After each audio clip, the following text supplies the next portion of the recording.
محمد و آل محمد پر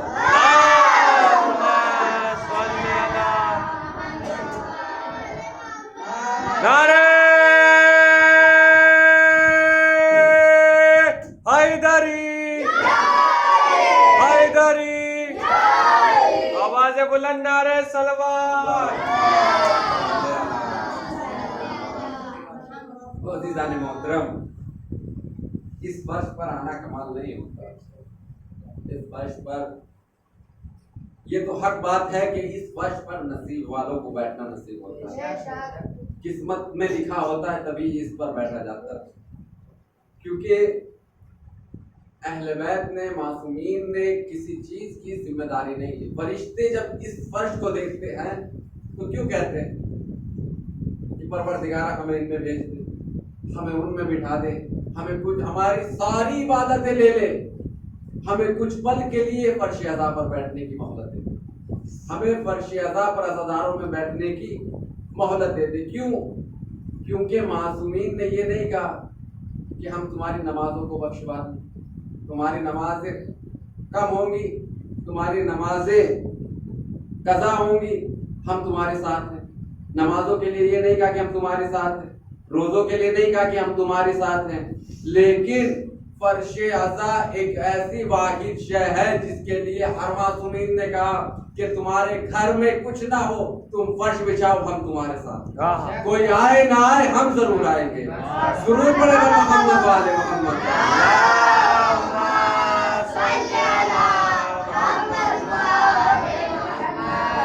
محترم، اپنے مرتبے کو پہچانیے، اپنی اہمیت کو پہچانیے کہ جس میں آنے کے لیے آسمان کی ملائکہ اپنی تمام زندگی کی، تمام عمر کی عبادت خدا کی راہ میں دینا چاہتے ہو. کس کے بدلے؟ کس کے بدلے؟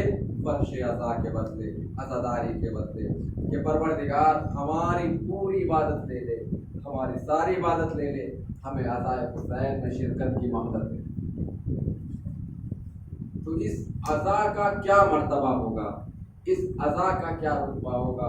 تو عزیزان محترم، میں نے ارشاد فرمایا تھا کہ وَتُعِزُّ مَن تَشَاءُ وَتُذِلُّ مَن تَشَاءُ. پروردگار ارشاد فرما رہا ہے، یہ کون ارشاد فرما رہا ہے؟